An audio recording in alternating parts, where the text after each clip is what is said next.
This episode is dedicated to all the men and women that did not come home. So many times we often don't realize the gift of Memorial Day is that we did come home and we get to celebrate that gift as family. We get to understand what it feels like to feel our kids' love again and for our kids to feel their father's love again. And for those that didn't come home, it is up to us to create a legacy, a connection with our family that is worthy of the gift that they gave us when they did not come home.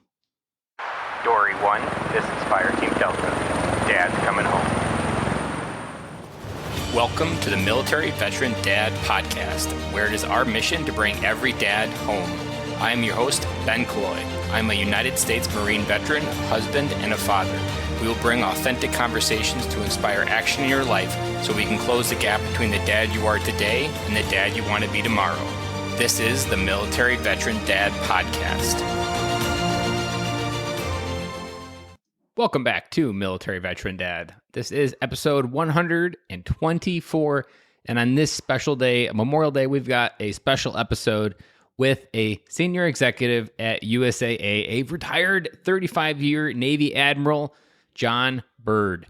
Despite less than half of Americans, 43%, have an understanding the true meaning of Memorial Day, and many confusing it with Veterans Day, the majority of Americans, 83%, do believe it's important to do something to commemorate Memorial Day. USAA, a financial service provider founded nearly 99 years ago by military members, continues to serve the military community and their families, created a digital poppy wall to honor those that didn't come home and give a chance to honor and remember those fallen. Their experience, found at poppyinmemorial.com, a link for that down in the show notes as well for you, offers visitors the opportunity to dedicate a virtual poppy in honor of loved ones that they've lost in service to our country. Additionally, the website includes information about why the poppy has become a symbol of remembrance, the ability to learn about each military conflict and the losses suffered, and the several other ways Americans can honor through action this year. This is the second consecutive year that USAA has held this virtual experience, which, due to the pandemic, has replaced the physical poppy wall of honor that was installed on the National Mall in Washington, D.C. in 2018 and 19. This episode is a little bit shorter than normal, but John does not disappoint. He lays some pretty good wisdom down on us about what his 35-year career within the Navy meant, how he connected with family, how he still has a strong, thriving family through that, and how he's used his determination and the seeds that his father gave him through his wisdom of his dad to continue to build and ask better questions through life. So without further ado, let's get started with this episode, and I will see you on the other side if you want to hear my big takeaway. Welcome to the podcast, John. Thanks, Ben. It's great to be here, and thanks for having me. I almost feel bad because I haven't done a lot of research on purple ribbons, and when this interview opportunity came up, I was like, what a great way to fix and remedy this, because what you do is help bring awareness to purple ribbons and Memorial Day. So could you tell us a bit more about yourself and what made the purple ribbon something that you were passionate about? Well, actually, it's the red poppy in terms of how we celebrate Memorial Day. My background is I did 35 years in the United States Navy. And after a career in the Navy, I was fortunate and blessed to be hired by USAA in San Antonio. And we, being a company founded by the military for the military, it's in our DNA to advocate for Veterans Day, Armed Forces Day, and especially Memorial Day, the day, as you know, the one day a year we step back and say, let's remember the men and women who gave their lives for our freedoms and for the liberties we enjoy. The poppy is the semblance of remembrance, not only in the United States for Memorial Day, but across the Commonwealth, Britain, Canada, Australia for Remembrance Day, which occurs on November 11th. For me, this Memorial Day is something every year I dive deeper into for the context of fatherhood. And this year, I've really even went a little bit deeper to kind of symbolize that, like, people often relate Memorial Day to barbecues and family time. But to me, what I've really focused on is Memorial Day can be about barbecues and family, because when you're celebrating family, you're actually celebrating and remembering the family that's no longer here. Maybe someone from World War II that gave their life, that you're here, whatever it may be, but you're also celebrating that gift of what they gave you as that sacrifice. Do you find a similar meaning in Memorial Day for that? I absolutely do. You know, Memorial Day is traditionally the first day of summer, as you said, barbecues, sales and stuff. And we as Americans should take the time to enjoy ourselves. But to your point, recognize we are doing that because of those men and women that gave their lives. And it's an opportunity, around the barbecue or what have you, to share a moment or two with family and friends about the significance of the day. Another Marine, famous Marine, General John Kelly, who many people know about, spoke to us on one particular Memorial Day, and he said something I thought was poignant. He said, Memorial Day is for the nation to remember, but the families of the fallen, they don't have to be reminded. They remember every day, every hour, every minute from the moment they got the very tragic and horrific news of the loss of their soldier, sailor, airman. So I think that's something to think about as we do enjoy our Memorial Day. And there is a lesson that I learned in an odd way. I was watching Coco, the Disney movie, and it's a movie about the Day of the Dead. But in this, it hit me a lesson that I've learned within veterans and community, and it kind of comes together on Memorial Day, is that a veteran is only forgotten when people no longer remember their name. And that's the Day of the Dead celebration, is they celebrate the people that are no longer there so that the stories of their life never get forgotten. And to me, that's like the true meaning of Memorial Day, is making sure that these names of our own family tree never get forgotten, that people understand what kind of person that they were, and so that these lessons continued to be passed down. And as long as we keep doing that, and as long as we keep sharing stories, we can keep giving that gift of remembrance and making sure that that person's sacrifice doesn't go wasted, and that we always gift that gift to families. Because to me, like, all of what we do is for our family. Like, at the end of the day, almost all the service that we do, especially if you have a family, you're doing it outside to make sure that someone comes home to their family. And those that didn't, it's just important to make sure we remember those gifts and sacrifices that come to fruition there. Yeah, you said it so very well. And I remember thinking about this and talking to someone. And, if you think about it, we can never thank them or those families enough for what they did. But what we can do is never forget. And it's been said the greatest casualty of war would be being forgotten.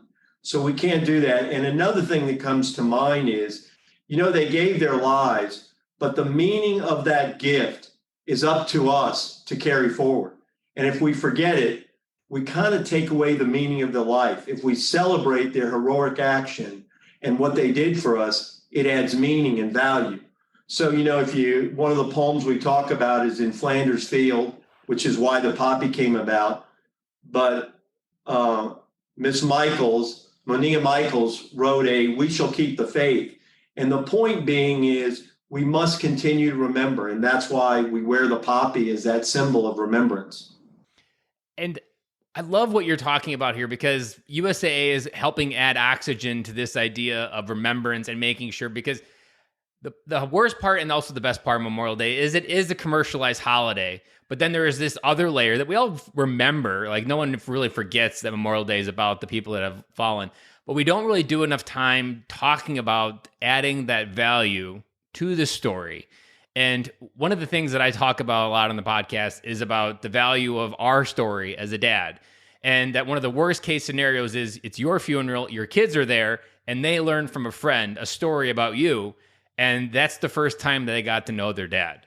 And so to me, the power of storytelling on Memorial Day is one that really can do wonders, because when you hear the grit of, say, someone that died in World War II, or what my grandfather was like that died in Vietnam, these stories can fuel generations into the future. And family is our legacy is the motto of this podcast, because everything we do as a dad is switching from the legacy of our service, which once it's over, but your legacy is your family. And it's those stories, it's remembrance, and it's Memorial Day in a way that helps make sure that legacy is something that isn't even just measured in your lifespan. If you properly remember, repeat these stories, and understand the wisdom that's passed down through these family generations, you're talking about generational legacy. That's something measured well beyond your life in decades and centuries, not just within your own life. Ben, I couldn't agree more. And as a father, totally agree with that. But I can remember vividly my father, who was a Navy veteran, him sharing stories and talking to me about men and women that he knew of, lost in combat, true brothers in arms at the time. And him, a man who was very stoic, getting emotional, telling these stories. I mean, coming to tears. And that was a remarkable event for me to see my father that way.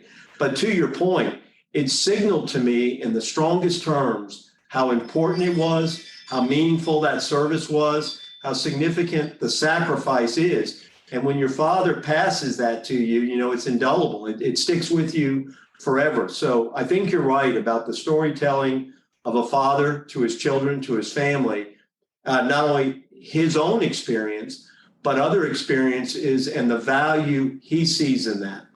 I absolutely love that principle. And it's, man, your dad knew what he was doing there. Maybe he didn't, but he was doing something that really imprinted on your heart, because this is one of the reasons why I love military dads specifically, is we've lived rich lives, not in the kinds of money, but within the understanding and depths of how the world works and what really is important. And it's stories that can help influence our kids to really go out in the world, do bigger things, do better things, and dream bigger. And I would find a hard time arguing that that's not exactly what you did. I mean, you climbed to admiral within the Navy. You now help the USAA as an executive, and you continue to do more because of those stories and richness that were gifted and planted so early on, that those seeds are still growing. And those are some mighty oaks that those stories imprinted on your life. Well, thank you. You're too kind. And serving our country, as you well know, was an honor and a privilege. And I kept serving because of the men and women I served with. You know, going to work or underway, deployed, but being with them every day gave me energy and new meaning. So that's what it was all about for me. And over 35 years, that's what I remember, is the men and women I served with. Is there a story that can remember or like highlight from your story that maybe you've shared with your own kids? I think nothing specifically. You know, I used to share with my son and my daughter, my son a little bit more so. You know, he was fascinated to know about what happened on the submarine, what we did. I kidded people that my son didn't necessarily follow ball scores or how team sports went, but he knew how each submarine in the squadron was doing toward what we call the Battle E competition, and how his father's submarine was doing. The one blessing I cherish the most is at my retirement, I can honestly look at my children and then look at the audience and say they made me understand that they were proud of what I did and not resentful of my absence.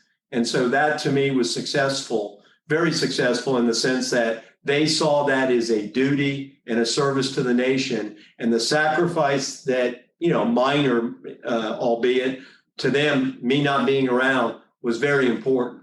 And, you know, that's something you can cherish, right? When your kids think what you're doing is important enough that you can be away for long periods of time. And they wouldn't have had that wisdom had you not kind of opened up your life for them to see what you're doing and who you're doing it for.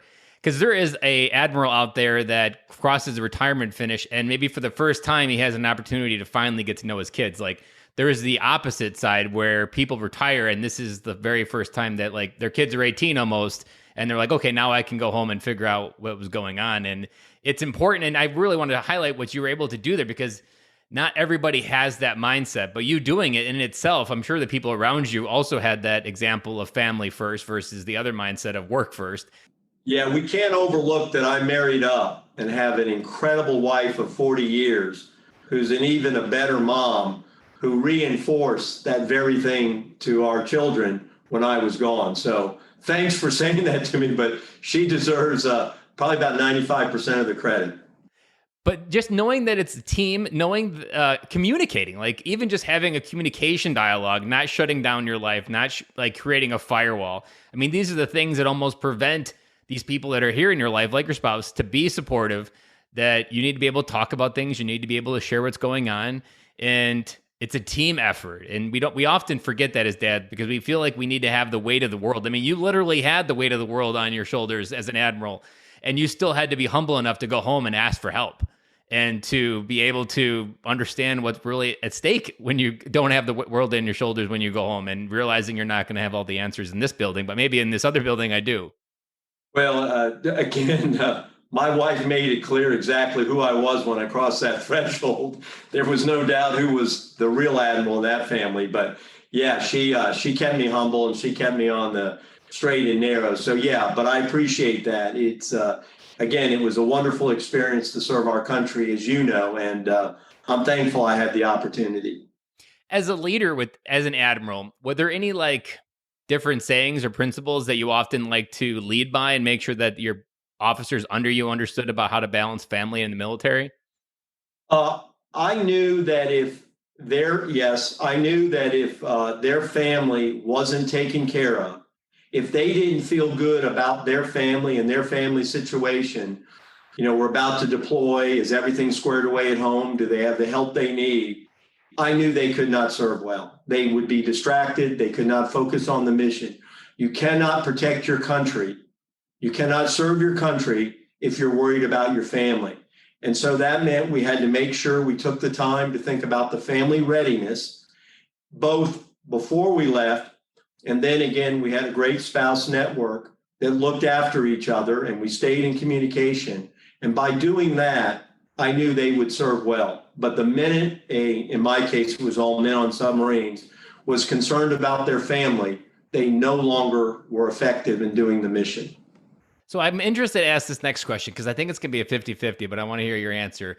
Not everyone thinks like that, and the culture within the military doesn't always breed that type of thinking.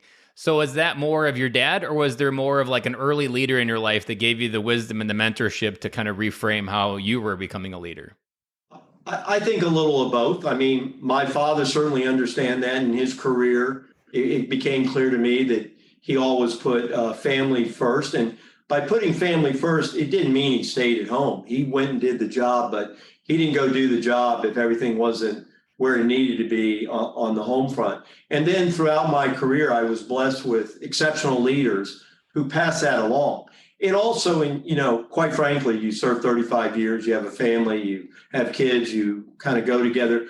It becomes self-evident, right? You yourself don't serve when you're worried about your family. And there were instances where we moved overseas or did different things where if I felt concerned, I knew I couldn't do my job. So you take the time off, square away things at home, and then you come in and give it your all.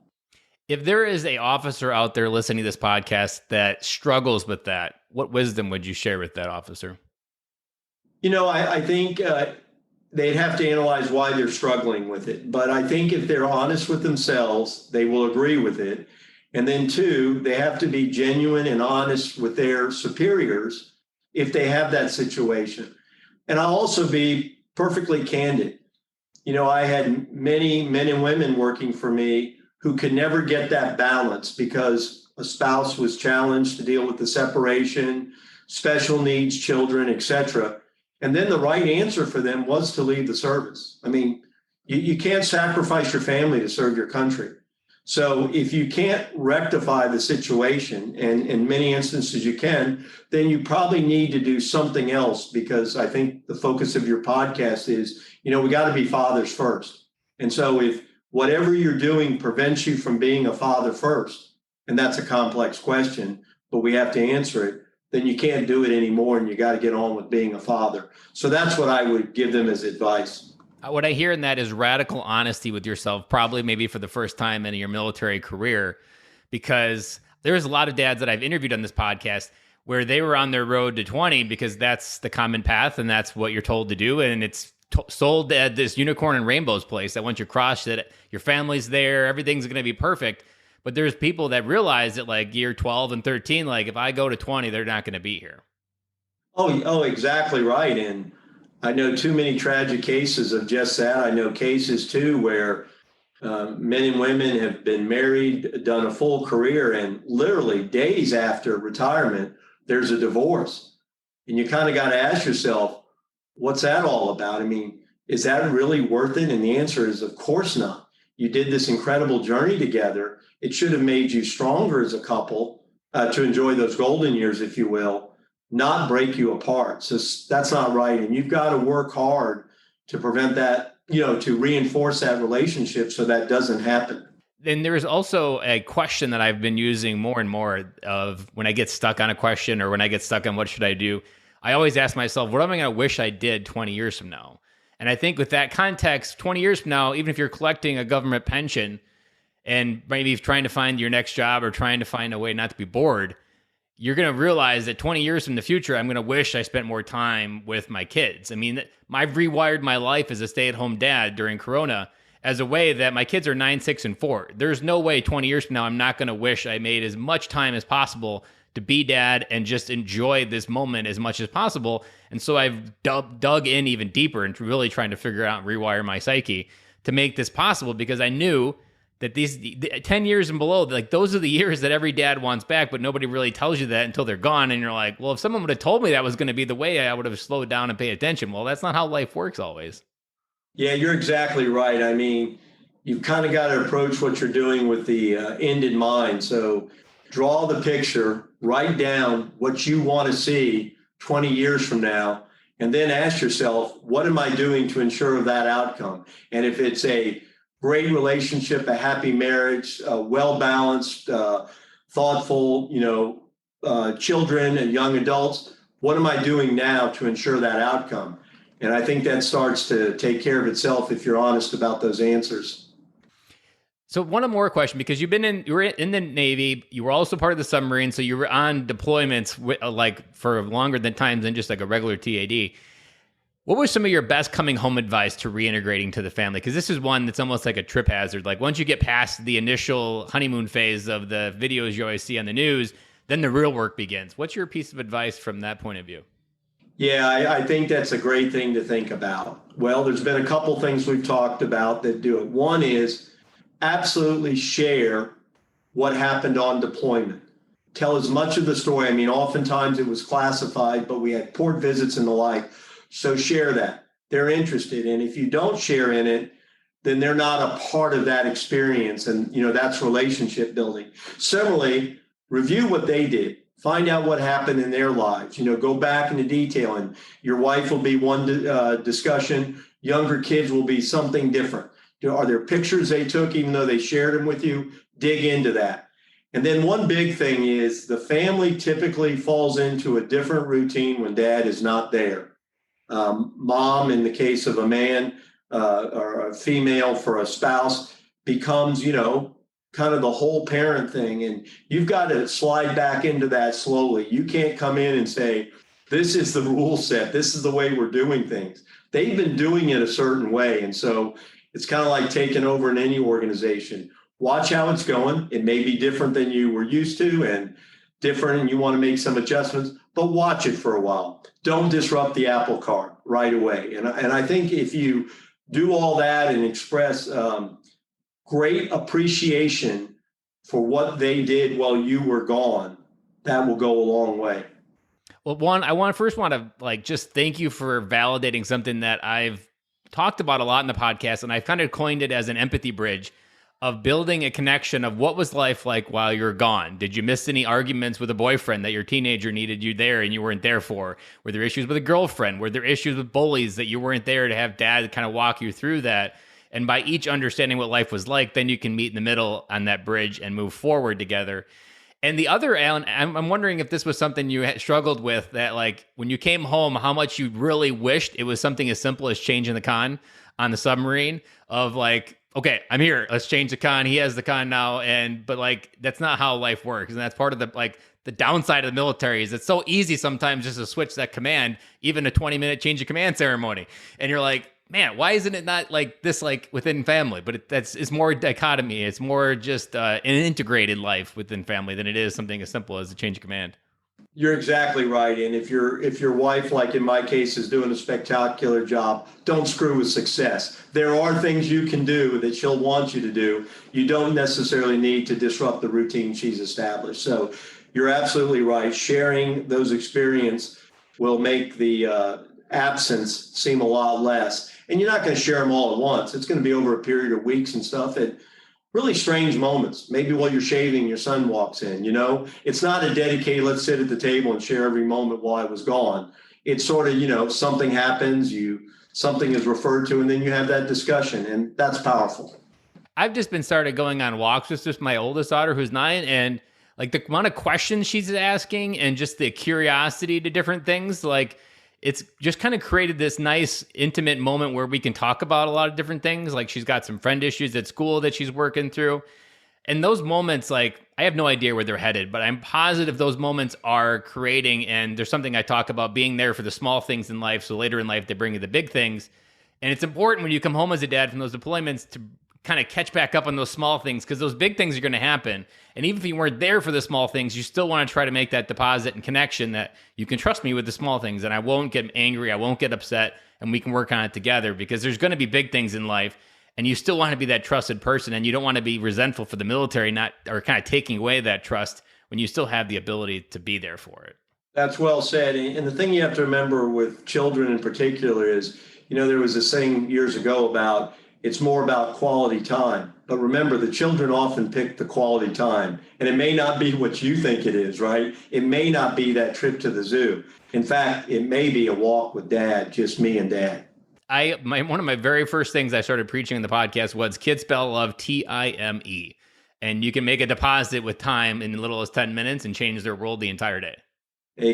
So well said. Even just this morning, but after the kids got on the bus, I've been going on like a 15-minute bike ride for my daughter, and I'll get back and I'm like, wow, it's only 8:30 and we just went on a bike ride, and she's as happy as can be. And that's like, it's so simple when you focus on it, but it can feel like work and it can feel like something that you're stressing about, but that's just your ego telling you inside that you can't do it, but you really can. You just got to give yourself permission to do it. Again, well said.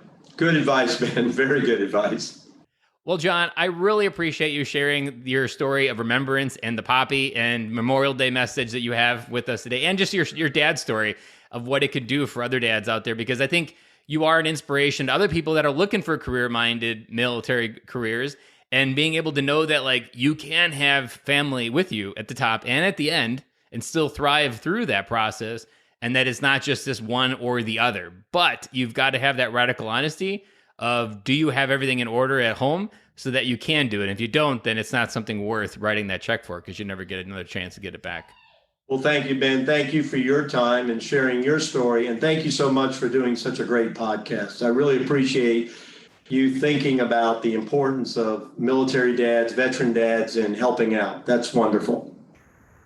First, thank you for taking this time to listen to this episode on Memorial Day. I know this can be a heavy time of year. I know that this can be a really hard time of the year.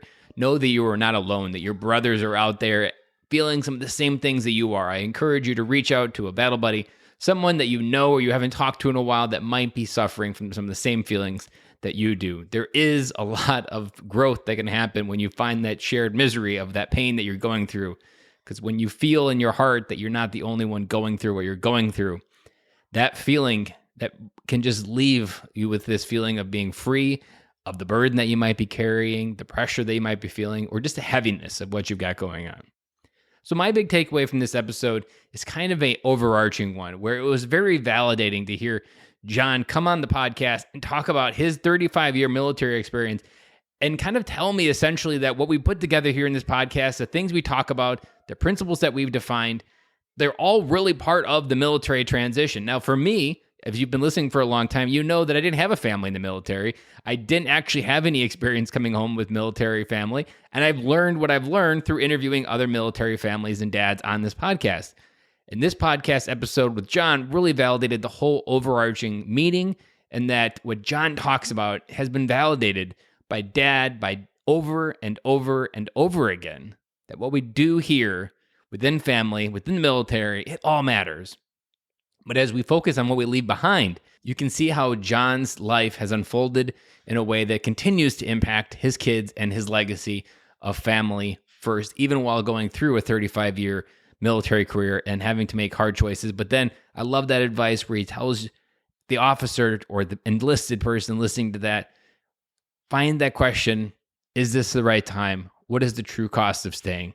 And always err on family. Guys, I hope that if you're listening to this on Memorial Day, that you find your peace, that you find the ability to honor the ones that maybe in your life didn't come home, to honor the family that in your family's tree maybe served their country and didn't come home.